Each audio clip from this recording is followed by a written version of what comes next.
Olá, galerinha do quarto ano, tudo bem com vocês? Espero que sim. Hoje, na nossa aula de língua portuguesa, nós iremos retomar sobre os poemas visuais. Nós já aprendemos que esses poemas visuais, eles são um pouco diferentes dos poemas comuns que nós conhecemos, que possuem rimas, estrofes, versinhos, certo? Então, esses poemas, eles também fazem sentido, pela forma como os autores escrevem esses poemas. Por isso que eles chamam de poema visual, A sua escrita, ela também representa a forma como é escrita, O desenho que é formado também representa e também faz sentido, certo? Então, observem lá, pega o LD de vocês na página 22, E nós temos lá sobre o poema visual. Lembrando que neste capítulo nós estamos falando referente à água, observaram? Nós falamos, água na lua, no poema visual de Paulo Leminski. Falamos sobre a existência da água na lua também na notícia, do Buzz Aldrin também. E agora nós também vamos falar de água neste novo poema visual. Vamos lá, acompanhem com a professora na página 22 do LD, de língua portuguesa. Poema visual. A água está em tudo. Está em nossa casa, nos rios, nos lagos e no mar. E também está na poesia, que estão no poema, Olha só, número 1. Leia mais um poema visual. Então, nós temos aqui, o poema Onda. Observem bem, antes de ler, como que esse poema é escrito.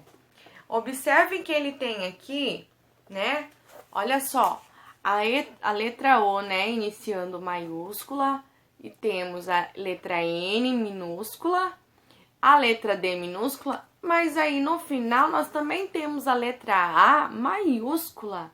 O que será que isso quer dizer? Por que o autor utilizou esse tipo de letra?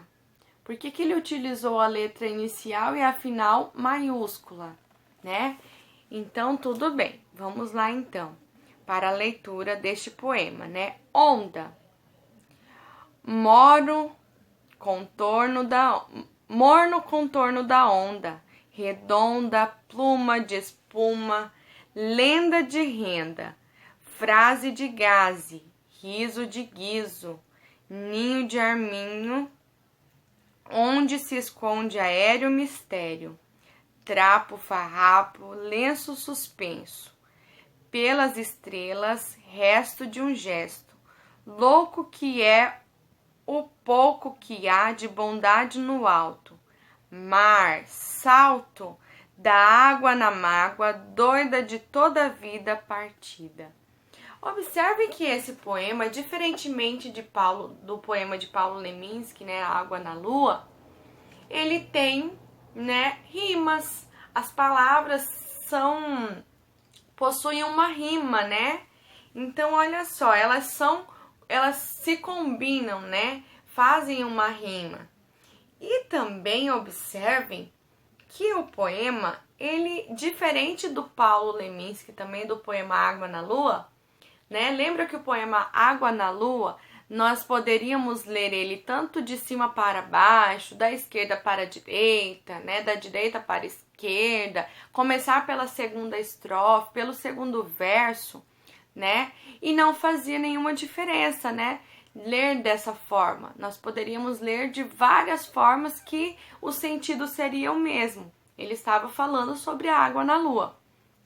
Agora, neste poema aqui, não há sentido ler ele de qualquer forma, de qualquer maneira, Da esquerda para a direita, de baixo para cima, não há um sentido. Olha só, se nós lermos aqui, do final, da última palavra, de baixo para cima, partida, vida, toda, de doida, mágoa, na, água, dá, salto.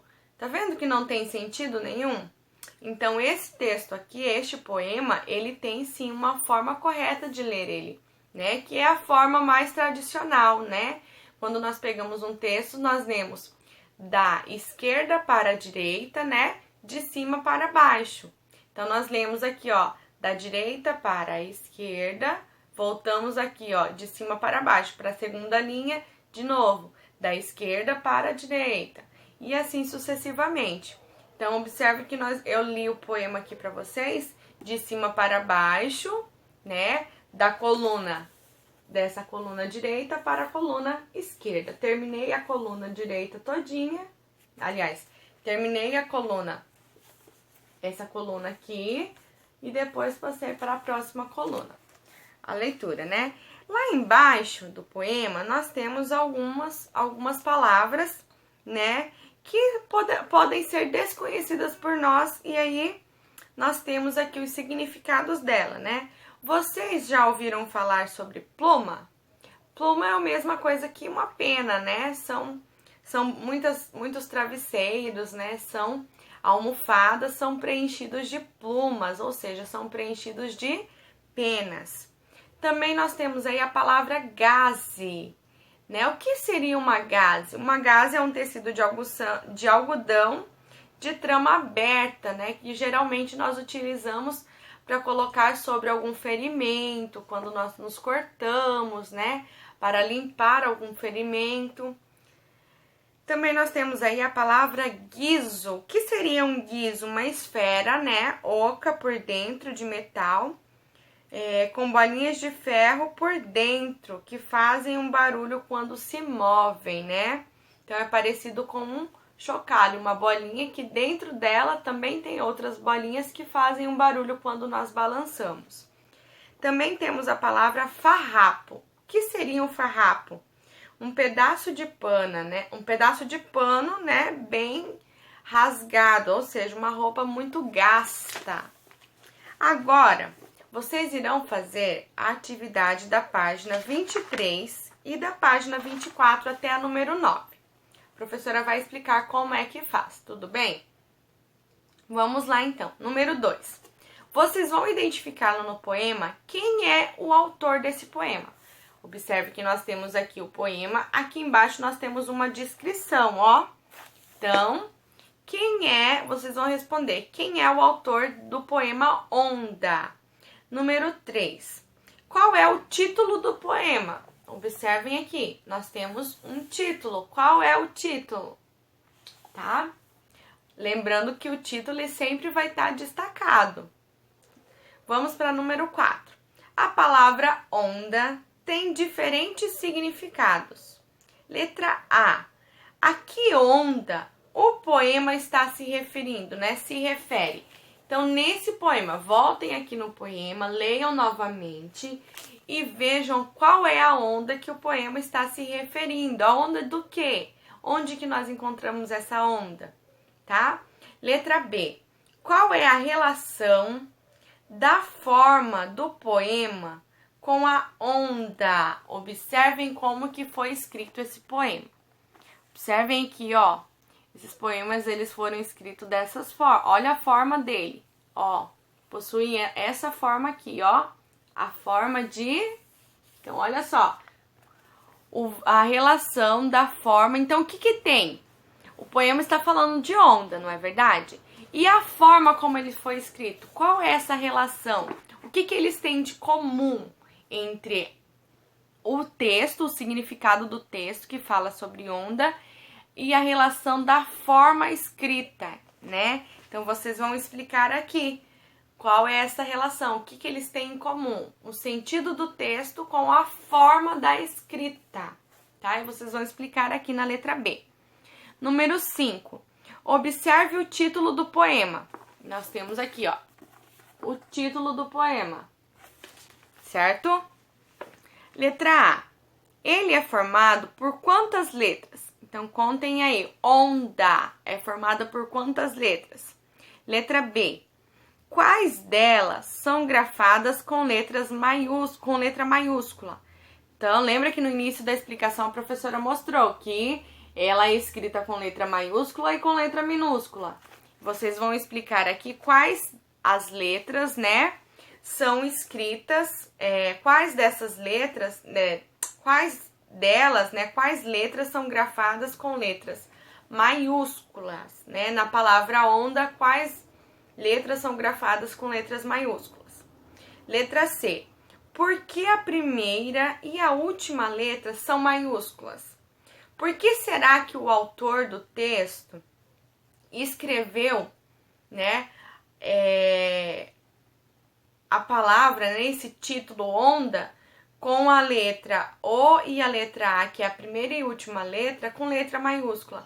Qual é o efeito que ele quis mostrar para nós leitores, né, escrevendo dessa forma? Então, vocês pensam aí um pouquinho, voltam lá no texto, leiam novamente para responder, tá? Número 6. Circule as palavras retiradas do poema que fazem referência direta ao mar. Então, nós temos as palavras aqui, ó, espuma, renda, gaze e onda. Dessas palavras, quais fazem referência ao mar? Quais estão diretamente ligadas ao mar? Vocês vão circular essas palavras. Número 7. Observem as imagens. No livro, nós temos duas imagens aqui, ó. A imagem de uma renda, né, que é um tecido muito leve e vazado. E nós temos a imagem da gaze, que também é um tecido de algodão, também vazada, mas que tem outra finalidade, né? Nós não utilizamos roupas desse tecido aqui, né? Esse aqui sim serve para fazer roupas. Esse aqui é um tecido que nós utilizamos geralmente para limpar algum ferimento, algum machucado, né? Tampar.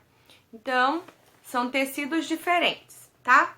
E agora vocês vão responder aqui na página 23 por que o eu lírico do poema, né, associou as ondas do mar a gaze e a renda. Por que será que lá no texto, lá no poema, o autor, ele vai falar, né, sobre a gaze e a renda se referindo, né, por que ele associou a renda e a gaze